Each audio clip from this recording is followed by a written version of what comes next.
अस्सलाम वालेकुम, this is एनकीडो reborn. आज हम एक सवाल के जवाब की खोज करेंगे और सवाल है कि क्या फौज ने तहरीक इंसाफ को खड़ा किया?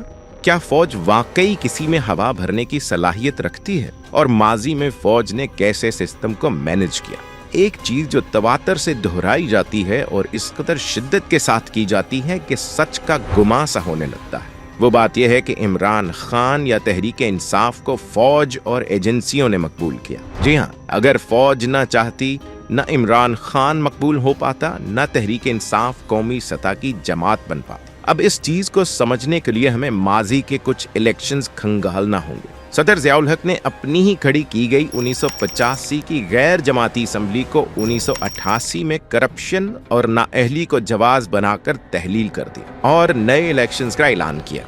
2 साल कबल यानी 1986 में बेनज़ीर की वापसी हो चुकी। ये इलेक्शंस गैर जमाती बुनियादों पर ही होना थे ताकि एक बार फिर सदर ज़ियाउल हक अपनी मन मर्जी करके जीते हुए उम्मीदवारों पर असर अंदाज होकर अपनी मर्जी का कठपुतली वजीर आजम बनवा ले। लेकिन आम की कुछ पेटियों ने ज़ियाउल हक को मौका न दिया और हुजूर एक और इलेक्शन होता न देख पाए। आपकी रहलत के बाद सुप्रीम कोर्ट ने फैसला सुना दिया कि इंतखाबात जमाती बुनियादों पर होंगे। ज़ियाउल हक के जाने के बाद भी सदर गुलाम इसहाक, आर्मी चीफ असलम बेग और DGISI तमाम का दस्ते शफकत नवाज शरीफ के सर मुबारक पर था। तमाम तर इंतजामी अमूर मार्शल लॉ की बाकियात के हाथ में थे, यानी फौज पूरी कुव्वत के साथ नवाज शरीफ में हवा भर रही थी। लेकिन नतीजा क्या निकला?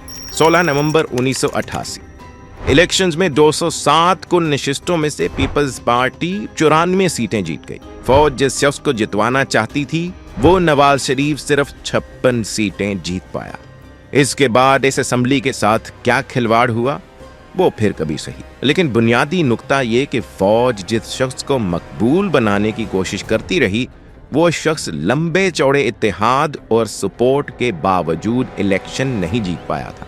सन 2002 जनरल मुशर्रफ ने अपनी बिसात बिछाई। नवाज शरीफ मुल्क से फरार हो चुका था।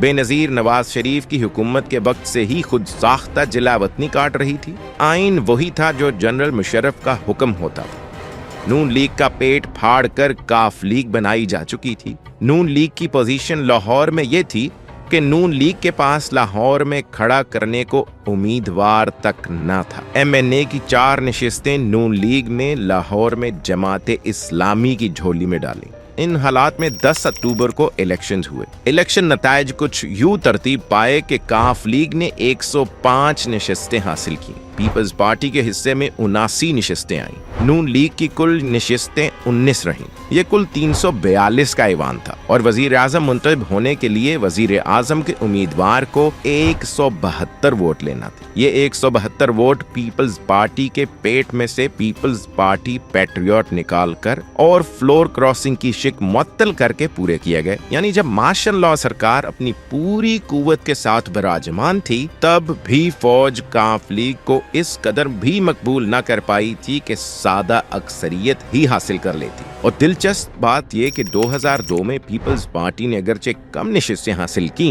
लेकिन पीपल्स पार्टी का पॉपुलर वोट काफ लीग से ज्यादा था। यानी मुकम्मल मार्शल लॉ हुकूमत भी काफ लीग को मकबूल न बना सकी। यानी इन 2 इलेक्शंस के नतायज ने साबित किया कि फौज जिस जमात को मकबूल बनाना चाहती थी मार्शल लॉ होने के बावजूद इस जमात या इस सियासतदान को मकबूल न कर पाई। अब जरा आगे बढ़ते हैं। तहरीक इंसाफ को पजीराई दिलवाने का सबसे पहला बड़ा इल्जाम जनरल अहमद शुजा पाशा पर लगता है। जनरल पाशा अक्टूबर 2008 से मार्च 2012 तक DGISI रहे। अगला इल्जाम जनरल जहीरुल इस्लाम पर लगता है जो मार्च 2012 से लेकर नवंबर 2014 तक ISI के DG रहे। इन दोनों DGs को तैनात अशफाक परवेज कयानी ने किया। जहीरुल इस्लाम के बाद 3 लगातार DGs रिजवान अख्तर, नवीद मुख्तार और आसिम मुनीर इस इल्जाम से मुबर्रा हैं। क्यों? इस क्यों का जवाब भी आपको आगे मिलेगा। यानी 2 लोग अहमद शुजा पाशा और जहीरुल इस्लाम अपने आर्मी चीफ के खिलाफ जाकर عمران خان کی حمایت کر رہے تھے۔ جی ہاں، خود ہی بتائیے کہ ایسا ممکن ہے؟ لیکن اگر ممکن نہیں تو پھر جنرل کیانی پر یہ الزام کیوں نہیں لگتا کہ انہوں نے بھی عمران خان کو مقبول کرنے کی کوشش کی؟ اب آپ کو سمجھ آئے گی اصل بات۔ یہ سارا جھوٹ پھیلانے والے کون ہیں؟ وہی صحافی جو بتاتے تھے کہ عاصم منیر کے پاس بشرا بی بی کی کرپشن کے ثبوت ہیں۔ وہی صحافی جو بتاتے تھے کہ نواز شریف منصور حلاج ہو گیا ہے۔ وہی صحافی جو بتاتے تھے کہ نواز شریف اب ڈٹ گیا ہے، اب مقبول ہو گیا ہے، اب پیسے مانگ کر لائے گا۔ یعنی وہ لوگ جو کسی نہ کسی طرح نون لیگ کے بینیفیشری رہے، وہ صحافی اپنے آقاؤں کے حکم پر یہ کیچڑ اچھالتے رہے۔ اس موضوع پر بھی مزید گفتگو پھر صحیح۔ ابھی back to the main debate, لیکن اس سے پہلے ایک اور کنکلوژن۔ فوج نے ماضی بعید و قریب میں پری پول ڈگنگ کی، یعنی کبھی بی اے کی ڈگری کی شرط رکھ دی، کبھی غیر جماعتی انتخابات کروا لیے، کبھی انتخابی نشان چھین لیا، پولنگ ڈے پر ہلکی پھلکی غنڈہ گردی بھی کی، فارم 47 پر اسمبلیاں کھڑی کرنے کا شعبدہ تو حال ہی میں دیکھا، اسمبلیاں بننے کے بعد ممبران کی وفاداریاں بدلواتے بھی دیکھا، لیکن آج تک یہ نہیں دیکھ پائے کہ یہ کسی مقبول کو غیر مقبول اور کسی غیر مقبول کو مقبول کر پائے ہوں۔ اگر آج جعلی مینڈیٹ سے مریم نواز اور شہباز شریف کو زرداری خاندان کے ہمراہ اقتدار دلوا بھی دیا ہے تو ان کی حیثیت ایک مرے ہوئے کتے کے برابر بھی نہیں۔ مقبول آج بھی وہی شخص ہے جسے پچھلے 2 سال سے غیر مقبول کرنے کے لیے ہر ممکن زور لگا چکے ہیں، لیکن بات بن نہیں رہی۔ اگر ماں کے یہ خاکی بچے اتنے بڑے پلانرز یا مینیجر ہوتے تو بلاول یا مریم کو ہی مقبول بنا لیتے، بلکہ وہ تو بہت دور کی بات ہے، فوج خود اپنی اور اپنے چیف کی ہی عزت بحال کر لیتی۔ مقبول اور غیر مقبول کرنے کا بٹن کبھی فوج کے پاس تھا ہی نہیں۔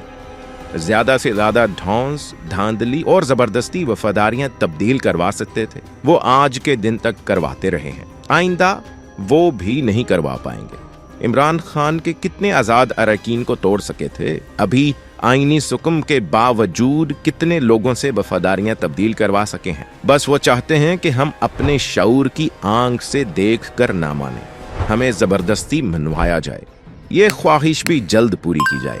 اگلی ویڈیو تک کے لیے اجازت دیجیے۔ سائننگ آف، این کیڈو ریبورن۔ السلام علیکم۔